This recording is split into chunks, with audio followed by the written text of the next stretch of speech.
mukhang handa na dito maglaro itong si Luka Doncic at todo ensayo ngayong off-season para na nga dito sa kanyang paghahanda ng FIBA Eurobasket 2025 at mukhang halata na nga na pumayat itong si Luka Doncic nang dahil na nga sa mga video clip na ito at mga pictures niya dito nga sa latest na pagpapakita ni Luka. At may bagong update naman patungkol nga sa kanya at sa kanya nangang kuponan na LA Lakers ngayon off-season at mukhang good news nga ito para sa Los Angeles Lakers fans. Ay binulgal na nga ng kanyang Slovenian head coach na heto si Alexander Sekulic, ang kanilang head coach na Slovenia ng national basketball team. Nang dahil inaasa na nga daw niya itong si Luka Doncic ay lilipad ng pa-Amerika muli sa LA nitong paparating na nga na August para pirmahan na nga ang contract extension with the Lakers. Sabi pa nga niya na expected niya ay 4 na taon na kontrata ang isa-sign dito ni Luka Doncic. Hindi lang yung mga 3 years o 2 years na deal, kung hindi ay 4 years mga idol. At ayon na nga dito sa mga iba pang lumalabas na balita ay maaaring nga siya ditong ma-offeran na nagkakahalaga ng 229 million US dollars. At yan ang binulgar ng kanilang Slovenian head coach ay mukha nga nakakwentuhan na nga niya dito si Doncic. Ay definitely yan ay good news na nga dito nga sa team ng LA Lakers at pati na nga rin dito sa kanilang mga fans. At heto na nga si Doncic na kung saan ay pinakita na nga niya itong kanyang bago niyang katawan. In shape na nga itong si Luka Doncic at makikita very noticeable na nga ang kanyang ginagawang pagbabawas na timbang. Kitang kita yung peak ng level ng shape ng Slovenian star. Committed nga talaga itong si Luka ngayon na ayusin ang kanyang katawan. Tapos nga siyang mabatikos sa nakarang season sa ginawa ng trade sa kanya ng Dallas Mavericks. Well, hindi naman siya dito kagaya ng mga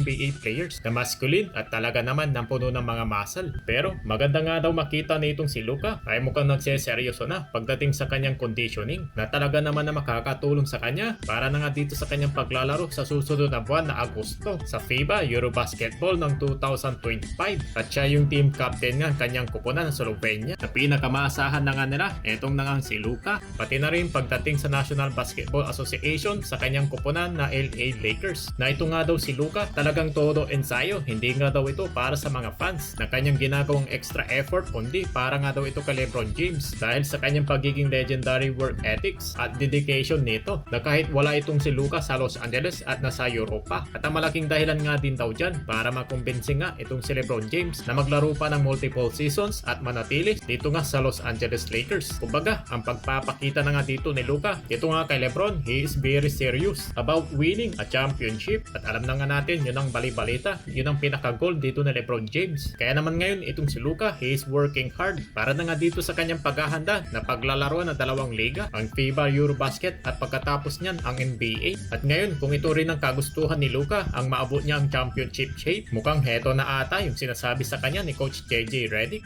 at talaga naman na handa na siya ditong sumabak sa liga para na nga sa isang kampyonato.